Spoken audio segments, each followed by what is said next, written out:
북한의 170mm 자주포 주체포가 전장에서 처음 발견된 것으로 보이는 영상이 SNS에서 확인되고 있습니다. 영상 설명에 의하면 우크라이나 정보국은 주체 자주포 약 50문이 쿠르스크 지역에서 사용될 예정이라고 밝혔습니다. 주체 자주포는 작년 11월 러시아에서 철도로 수송되는 모습이 포착된 바 있습니다. 전선에서 발견된 주체 자주포는 북한의 주력 곡사포 중 하나로 휴전선 인근에 집중 배치돼 우리 수도권을 위협하는 장사정포에 해당하는 무기입니다.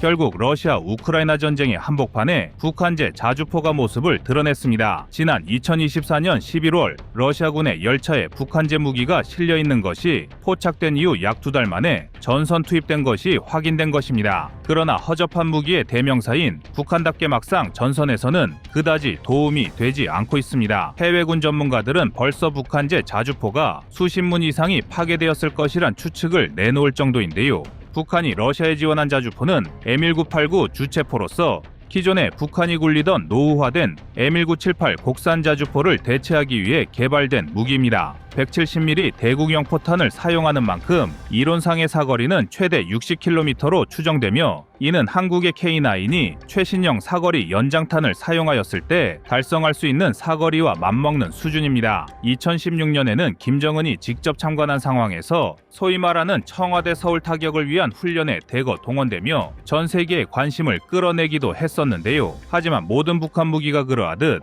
이미 낡을 대로 낡아버린 주체포는 러시아 우크라이나 전쟁에서 고철 신세를 면하지 못하고 있습니다. 게다가 전장에서 무쓸모 취급을 받는 것은 북한군의 장비만이 아닙니다. 북한군 역시 단순한 소모품 역할에서 벗어나고 있지 못한 채로 매일 전장에서 갈려나가고 있으며 올해 봄이 되면 파병된 북한군이 전멸할 것이란 분석까지 등장하였습니다. 그런데도 정신을 차리지 못한 김정은은 연초부터 탄도미사일을 발사하며 국제사회의 분란을 조장하고 있는데요. 그래서 준비했습니다. 오늘은 러시아 전선에서 사용되는 북한의 구식 곡사포를 살펴보고 현 시점의 북러 밀착 현황을 알려드리겠습니다.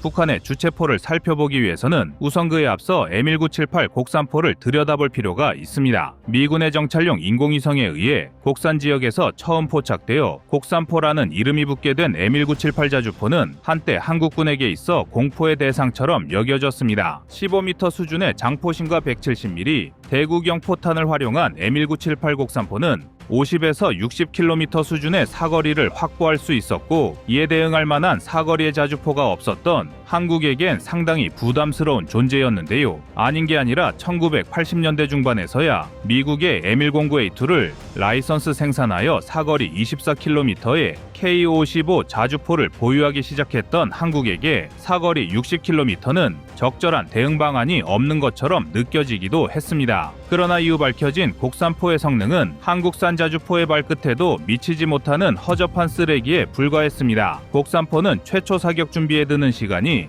무려 30분이나 필요할 정도로 극악의 효율을 보이는 데다가 제장 전후 후속탄 사격에도 5분이란 시간이 필요합니다. 15초에 3발의 포탄을 사격할 수 있는 K9의 급속 사격 능력과 비교하면 2발을 사격하는데 35분이 필요한 곡산포가 얼마나 비효율적인 무기인지 바로 알 수 있는데요. 이러한 곡산포를 대체하기 위해 북한이 개발한 자주포가 M1978 주체포입니다. 주체포는 북한이 중국제 장갑차를 복제하여 만든 VTT-323의 차체를 개량한 후 170mm 포신을 장착한 형태로 소련제 2S7 피온 자주포를 모방하여 랩탄 사용 시 최대 60km의 사거리를 확보할 수 있습니다. 하지만 원판이었던 곡산포가 가지고 있던 심각한 단점은 하나도 개선하지 못했는데 5분당 한 발가량을 간신히 사격할 수 있는 사격 속도는 그대로입니다. 게다가 대구경 포탄을 사용하면서 자동화 체계를 제대로 갖추지 않아 한문의 주체포를 운영하기 위해서는 8명의 병력이 필요합니다. 자주포 운용에 대량의 병력이 필요하다는 점은 부대 운용의 효율을 심각하게 떨어뜨리는 요소이며 한국이 K9과 K55A1에서 1인 사격까지 가능하도록 연마하는 것과 비교하면 그 차이는 더욱 크게 느껴지는데요. 산술적으로 북한군 8명이 한문의 주체포를 사격하는 동안 한국은 동일한 인원으로 8문의 K9 사격이 가능한 차이입니다. 또한 주체포는 별도의 포탑이 없는 오픈형 자주포이기 때문에 자그마한 포탄 파편에도 부대 단위로 심각한 피해를 입을 수 있다는 치명적인 단점까지 보유하고 있습니다. 반면 한국의 K9 자주포는 대화력전 상황에서도 한국군의 생존성 향상을 위해 10m 거리에서 폭발한 152mm 고폭탄의 파편까지도 방어가 가능합니다. 통상적으로 포병 전술 교리에 따르면 155mm 포탄 기준 좌우 오차 범위를 20m 이내로 규정하고 있기 때문에 10m 거리에서 152mm 포탄 파편을 방어할 수 있는 K9의 방어력은 적이 아군 진지를 정확하게 타격하더라도 한국 포병이 피해를 최소화하고 임무를 이어 나갈 수 있다는 것을 의미합니다. 이처럼 허접한 성능의 주체포가 러시아 우크라이나 전장에서 제대로 된 성능을 보여줄 수 없는 것은 당연한데요. 러시아 내 열차, 도로 등에서 주체포가 포착된 시점이 2024년 11월, 12월이었다는 점을 감안하면 주체포가 실제 전장에 투입된 것은 한 달이 채 되지 않았을 확률이 높은데 그럼에도 불구하고 벌써부터 상당수가 전투 불능에 빠졌을 것이란 분석이 제기되고 있습니다. 그런데도 러시아가 북한에 자주포를 도입하려는 이유는 명확합니다. 현재 러시아군이 가지고 있는 포병 전력의 손실이 너무나도 막대하여 푸틴이 김정은에게 구걸이라도 하지 않으면 자주포 전력을 확충할 수 없기 때문입니다. 러시아가 전쟁 전 보유한 자주포 수량은 세계 각국의 추정치마다 매우 큰 차이를 보이지만 적게는 약 3,000문 수준에서 많게는 6,000문까지 보유한 것으로 추산되고 있습니다. 추정치에 대한 편차는 크지만 전쟁 전의 러시아는 전 세계에서 가장 많은 자주포를 보유한 나라로 평가받았었는데요. 그러나 현재 러시아는 전체 자주포 중 40% 이상이 완전히 파괴되었으며 나머지 60%의 자주포 물량 중 대부분도 포신 손상 등으로 인해 전선에 투입할 상태는 아닌 것으로 알려졌습니다. 결국 당장 가용할 수 있는 자주포 수량이 부족해진 러시아는 포탄과 미사일, 총알바디 등에 이어 북한으로부터 구식 자주포까지 끌어다 쓰는 처지로 전락했지만 북한의 노후화된 무기 체계들은 전선에서 추태만 보여주고 있습니다. 그런데 전선에서 쓸모없는 모습을 보여주는 것은 북한제 무기에만 한정된 이야기가 아닙니다. 김씨 일가가 3대째 아낀다는 폭풍군단조차 러시아 우크라이나 전쟁에서 온갖 추태를 벌이고 있어 화제가 되고 있는데요. 드론의 공격을 피하려던 북한군이 러시아의 민간인을 집에서 내쫓고 주택으로 들어가 홀로 은신하는 모습이 포착되어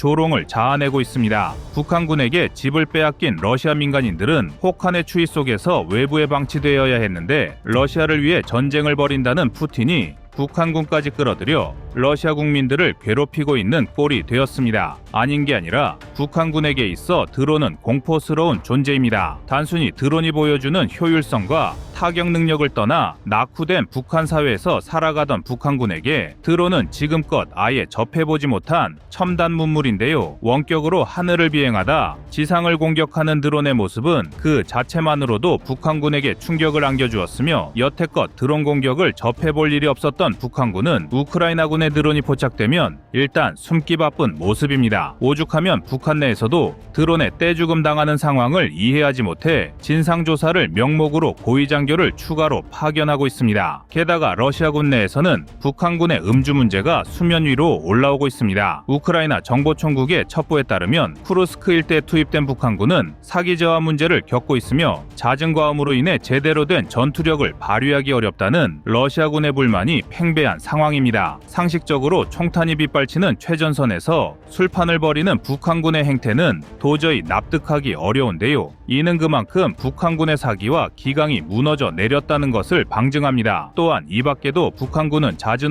사격으로 러시아군의 발등을 찍고 있으며 이러한 사례들은 종합적으로 북한이 자랑해오던 폭풍군단의 전투력이 실제로는 매우 빈약하다는 것을 보여줍니다. 사실 이미 폭풍군단이 특수부대로서의 가치가 없다는 것은 이미 많이 알려진 내용으로 지금껏 북한이 선전용으로 공개한 폭풍군단의 사진을 살펴보면 제대로 된 방탄복조차 지급하기 어려운 모습이 확인되었습니다. 미국을 비롯한 군사강국이 한 명의 특수부대원을 양성하기 위해 수억 원을 투자한다는 점을 고려할 때 제대로 된 군사장비조차 지급을 못 받는 북한의 특수부대는 매우 빈약한 수준이라는 것을 바로 알 수 있는데요. 반면 한국은 아덴만여 명 작전 등을 통해 특수전 임무 중 가장 위험하다는 인질 구출 작전마저 완벽하게 완수하는 모습을 보여주었습니다. 통상적으로 인질 구출 작전은 전체 인질 중 30%가량의 인질이 피해를 입어도 성공적인 임무라고 평할 만큼 극악의 난이도로 유명한데, 한국은 한 명의 민간인이 부상을 당하는 선에서 피해를 최소화하고 임무에 성공하였습니다. 전장에서 술판을 벌이며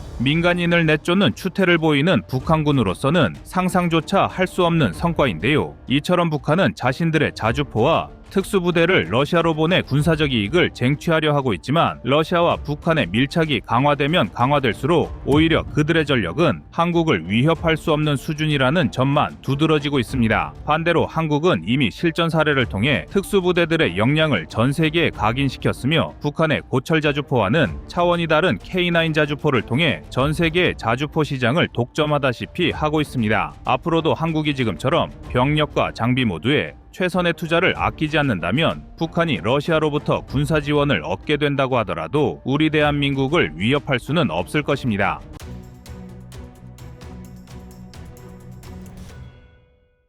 다음은 25년 1월 7일 북한 신형 전투함 영상입니다. 최근 북한이 그들의 선전 매체를 통해 공개한 신형 전투함은 약 3,000톤급의 배수량 규모를 가진 것으로 추측됩니다. 이는 과거 공개했던 만재 배수량 1,500톤급의 압록급 호위함과 두만급 호위함보다 2배가량 커진 크기로 전문가들은 북한이 호위함 또는 구축함 수준의 새로운 전함을 보강하려는 것으로 예상하고 있는데요. 또한 일각에서는 3,600톤급 규모의 러시아제 그리고로비치급 호위함과 유사한 규모라고 분석하며, 함정의 외형을 놓고 봤을 때 스텔스 기능은 물론이며 대공 대함 레이더 및 미사일 장착이 가능한 수준으로 평가하고 있습니다. 특히 함교 브릿지 아래에는 위상 배열 레이더를 장착할 수 있는 공간을 설계하여 다방면에서의 전투 능력을 강화하려는 의도가 엿보입니다. 이러한 장비들은 현대 해전에서 중요한 역할을 수행할 수 있으나 북한의 기술적 역량과 자원의 한계로 인해 실제 운용 능력에 대해서는 여전히 많은 의문이 남아 있습니다. 먼저 북한이 과연 제대로 된 에이사 레이더를 장착할 수 있을지가 불투명합니다. 에이사 레이더는 기존의 기계식 레이더보다 더 긴 탐지 거리를 보유하고 있으며 다양한 표적을 동시에 추적할 수 있어 현대 전장에선 반드시 갖춰야만 하는 군사 기술입니다. 그러나 반대로 말하면 이렇게 중요한 군사 기술을 함부로 타국에 넘겨줄 나라는 없는데요. 북한은 지금껏 제대로 된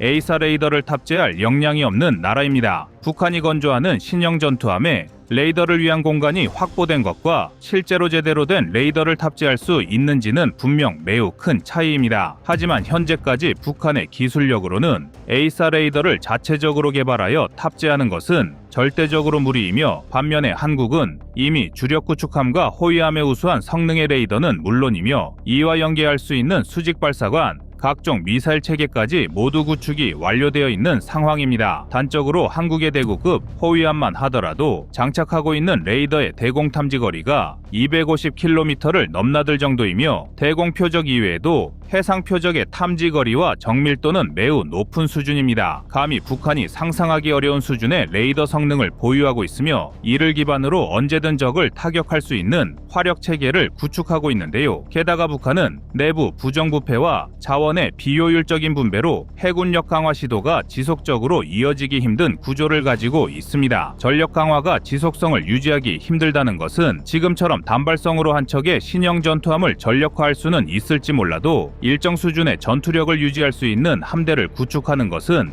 불가능하다는 것을 의미합니다. 해군은 임무와 작전 대기, 유지 및 보수를 위해 최소 3배수로 함정을 보유하는 것이 작전의 기본인데, 북한은 이처럼 다수의 동형 함정을 꾸준히 전력화할 수 있는 지속 능력을 갖추지 못했기 때문에 근본적으로 한국과의 전력 격차를 좁힐 수가 없습니다. 따라서 북한의 신형 전투함 건조 자체는 해군력 증강을 시도하는 신호로 해석할 수는 있지만 그 실효성은 상당히 제한적일 것으로 전망됩니다. 반면 대한민국 해군은 현재 첨단 기술과 우수한 전력으로 무장한 신형 전투함들을 다수 보유하고 있습니다. 이는 북한의 신형 전투함과 명확한 기술적 격차를 보여주는 중요한 요소인데요. 대구급 이상의 호위함과 정조대왕급 이지스 구축함은 북한과의 한국 해군사의 기술적 우위를 극명하게 드러내는 대표적인 무기 체계입니다. 대구급 충남급 호위함은 최신 스텔스 기술을 적용하여 적의 레이더에 쉽게 포착되지 않도록 설계되었으며 에이사 레이더를 포함하여 다양한 표적 탐지 장비를 장착하고 있어 광범위한 탐지와 정밀한 표적 추적을 가능하게 합니다. 한국의 호위함은 대잠, 대지, 대함, 대공 임무에 상관없이 언제 어디서든 적의 표적을 추적할 수 있는 역량을 보유하고 있어 전천후 작전이 가능한데요. 또한 정조대왕급 이지스 구축함 역시 미국의 알레이버크급 이지스 구축함과 유사한 설계를 채택하여 함대 방어와 다층 미사일 방어 체계에서 우수한 성능을 발휘하고 있습니다. 정조대왕급은 최신형 이지스 레이더 시스템을 통해 광범위한 탐지와 정밀한 표적 추적이 가능하며 다수의 미사일 시스템을 동시에 운영할 수 있는 능력을 제공합니다. 이 구축함은 스텔스 기능을 통해 적 탐지 가능성을 줄이고 은밀한 작전 수행 능력을 통해 대한민국 해군의 전력 향상에 크게 기여하고 있습니다. 더욱 놀라운 사실은 정조대왕급 구축함에 탑재한 한국의 수직 발사관은 미국 등에서 운용하는 동급 함정보다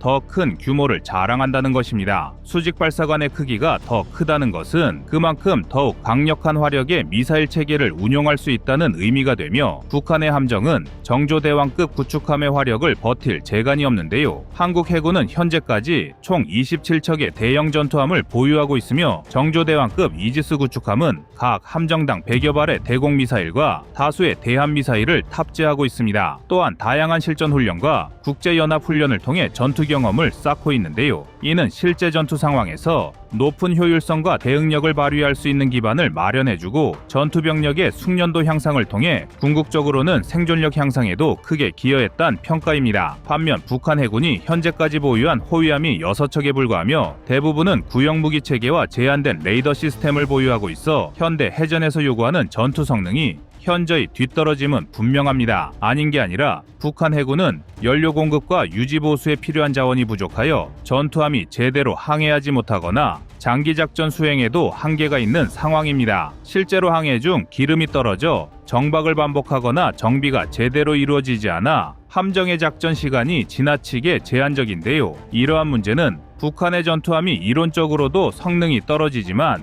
여기에 더해 북한 해군의 훈련 자체가 이루어지지 않게 만들어 실전 능력을 완전히 상실하게 만들고 있습니다. 장비의 수준이 떨어지면 그나마 훈련을 통해 병력들의 숙달이라도 올려야 하는데 북한은 이것조차 불가능한 여건을 갖추고 있습니다. 결과적으로 이러한 북한이 겨우 한두 척의 함정을 새롭게 도입한다고 하더라도 한국과의 군사력 격차를 줄이는 것은 불가능할 것인데요. 다만 북한이 계속해서 러시아를 통해 새로운 무기를 확충하려는 움직임은 경계할 필요가 있습니다. 지금까지 러시아가 북한에 지원하는 무기 체계를 살펴보면 한국과 미국이 우려했던 것과 달리 첨단 군사 기술까지는 넘어가지 않고 있습니다. 북한은 러시아로부터 일부 전투기를 넘겨받기로 합의했지만 김정은이 관심을 보였던 최신 전투기가 아니라 더 이상 러시아에서도 생산을 하지 않는 구형 미그-29와 수호이 27을 받을 예정입니다. 사실상 러시아가 자신들에게 필요 없는 무기를 넘겨주고 생색을 내고 있다고 해도 과언이 아닌데요. 그러면서 러시아는 전보다 더 많은 북한 병력을 우크라이나에 투입하기를 원하고 있습니다. 지금도 하루에 수백 명의 북한군 전사자가 발생하고 있으며 우크라이나 측에서도 현재까지 사망한 북한군 병력은 3,000명이 넘는다고 발표하고 있습니다. 이러한 행보는 결국 북한이 파병 결정 당시 구상했던 신형 무기 도입은 뜻대로 이루어지지 않고 있으며 러시아로부터 극히 일부 구식 무기 또는 구식 기술을 이전받는 수준에 머물러 있다는 것을 잘 보여주고 있습니다. 따라서 한국은 북한과 러시아가 주고받는 군사기술과 무기체계를 계속해서 추적하며 두 국가의 허점을 파고들 수 있는 전략을 구상할 필요가 있습니다. 현재까지 보여진 북러 밀착의 모습은 러시아가 북한에게 제대로 된 보상을 해주기는커녕 자신들의 이익을 위해 북한을 최대한 이용하는 데 그치고 있으며 두 국가의 밀착이 결코 탄탄하지 않다는 것을 잘 알 수 있는데요. 이러한 상황 속에서 북한이 건조하고 있는 신형 전투함은 절대로 의미 있는 전력이 되지 못할 것입니다. 향후에도 남북 간 해군력 경쟁은 지속될 것으로 예측되지만 대한민국 해군의 기술적 우위는 쉽게 무너지지 않습니다. 오늘날 군사력은 단순히 함선의 크기나 외형적인 첨단 장비에 의해 좌우되지 않습니다. 실전에서의 운용 능력과 기술적 완성도 그리고 전반적인 군사 전략이 모두 갖춰졌을 때 진정한 위력을 발휘할 수 있으며 북한이 아무리 최신형 전투함을 건조하더라도 대한민국 해군 앞에서는 현대 해전에서 우위를 점할 수는 없음이 분명합니다. 이상 꺼리튜브였습니다.